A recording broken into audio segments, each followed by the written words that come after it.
তারা ভেবেছে যে শহীদ ওসমান হাদিকে হত্যা করে হয়তোবা বাংলাদেশ থেকে আধিপত্যবাদী শক্তিকে মিটিয়ে দেবে, কিন্তু আমাদের কাছে মনে হয়েছে শরীফ ওসমান হাদি আরো শক্তিশালী হয়ে বাংলাদেশের তরুণদের কাছে ফিরে এসেছে। রংপুর মেডিকেল কলেজ ইসলামী ছাত্র শিবির যে একটি লাইব্রেরি উদ্বোধন করেছে, সেই লাইব্রেরির নামও দিয়েছে শরীফ ওসমান হাদি লাইব্রেরি।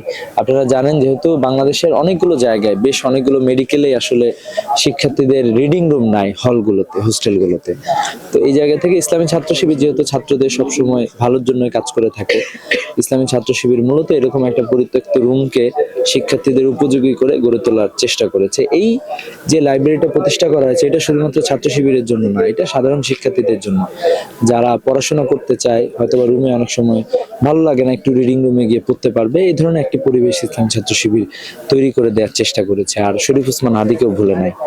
আর আলহামদুলিল্লাহ রংপুর সহ উত্তরবঙ্গের মানুষজন যেদিকে যায়, বাংলাদেশের মানুষজন অনেকটা বলা যায় যে সেদিকে ধাবিত হয়।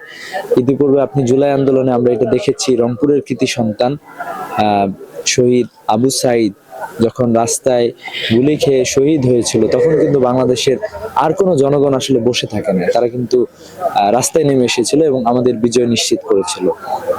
তো এরই ধারাবাহিকতায় আমরা দেখতে পাচ্ছি রংপুরে তারুণ্যের যে ভোট, তারুণ্য আসলে হ্যাঁ ভোটের পক্ষে, তারুণ্য আসলে পরিবর্তনের পক্ষে, তারুণ্য অতীতের যদি কেউ ফ্যাসিবাদী রাজনীতি করার চিন্তা ভাবনা করে থাকে, তারুণ্য অলরেডি তাদের চিন্তা নিয়েও তারা চিন্তা করে এবং চিন্তা নিয়ে তারা কথা বলে, যার ফলে যারা পরিবর্তন চায় তাদেরকেই ভোট দেওয়ার জন্য মুখিয়ে আছে বলে আমাদের মনে হয়েছে।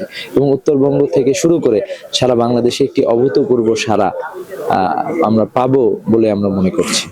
সরকার আসলে যেহেতু শরীফ ওসমান হাদি যারা হত্যাকারী ছিল তারা কোথায় আছে এটা খুঁজে বের করা অন্যতম গুরুত্বপূর্ণ কাজ, এবং কারা তাদেরকে সেফ রেখেছে এটা জানাও আমাদের জন্য গুরুত্বপূর্ণ। কারণ হচ্ছে এটা শুধুমাত্র একটা হত্যাকাণ্ড না, আমরা মনে করি যে এটার পেছনে আরো কেউ থাকতে পারে। অলরেডি তো আমাদের একটা অংশ বাংলাদেশের মানুষ মনে করে যে কারা তাদেরকে মেরেছে, নানা মানুষ নানাভাবে চিন্তা করে, কিন্তু আমরা মনে করি সে যেই হোক না কেন, ওসমান হাদির হত্যাকারীরা কখনোই লুকিয়ে থাকতে পারবে না, জনগণের সামনে তার উন্মোচিত হবে ইনশাল্লাহ।